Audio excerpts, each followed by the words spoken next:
غیر قانونی طور پر بھارت کے زیر تسلط جموں کشمیر میں 34 سال قبل بھارتی فوجیوں کے ہاتھوں چوٹا بازار قتل عام کی تلخ یادیں آج بھی کشمیریوں کے دل و دماغ میں تازہ ہیں۔ کشمیر میڈیا سروس کی طرف سے قتل عام کی 34ویں برسی پر جاری کردہ ایک رپورٹ میں کہا گیا ہے کہ بھارتی paramilitary central reserve police force کے اہلکاروں نے 1991 میں آج ہی کے روز بزدلانہ کارروائی کرتے ہوئے خواتین اور بچوں سمیت 32 بے گناہ شہریوں کو شہید اور 22 دیگر کو زخمی کیا تھا۔ وحشی فوجیوں نے سری نگر کے گنجان آباد علاقے میں سعید منصور کے کیمپ سے چوٹا بازار تک اپنے خودکار ہتھیاروں سے اندھا دھند فائرنگ کی۔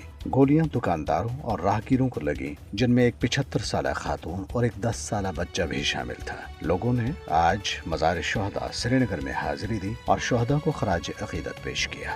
دریاسنا کل جماعتی حریت کانفرنس کے ترجمان ایڈوکیٹ عبدالرشید منہاس نے سری نگر میں ایک بیان میں اقوام متحدہ پر زور دیا ہے کہ وہ مقبوضہ علاقے میں بھارتی ریاستی دہشت گردی کا نوٹس لے۔ انہوں نے عالمی ادارے سے مطالبہ کیا ہے کہ وہ کشمیریوں کو ان کا ناقابل تنسیق حق کی خود ارادیت دلانے میں اپنا کردار ادا کرے، جس کی ضمانت اقوام متحدہ کی سلامتی کونسل نے دے رکھی ہے۔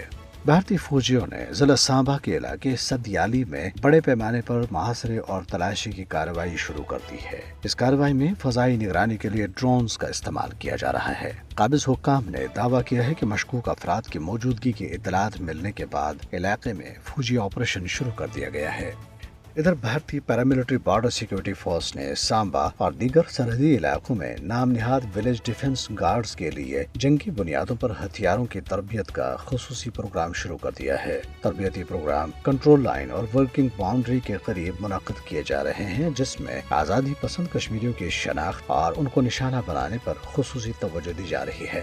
ماضی میں ولیج ڈیفنس کمیٹیاں بھی یہی کام کرتی رہی ہیں۔ وی ڈی جیز میں زیادہ تر RSS جیسی ہندو انتہا پسند تنظیموں کے کارکن، سابق فوجی اور پولیس اہلکار شامل ہیں، جنہیں آتشی اسلحے کے استعمال اور نگرانی کے طریقہ کار کی تربیت دی جا رہی ہے۔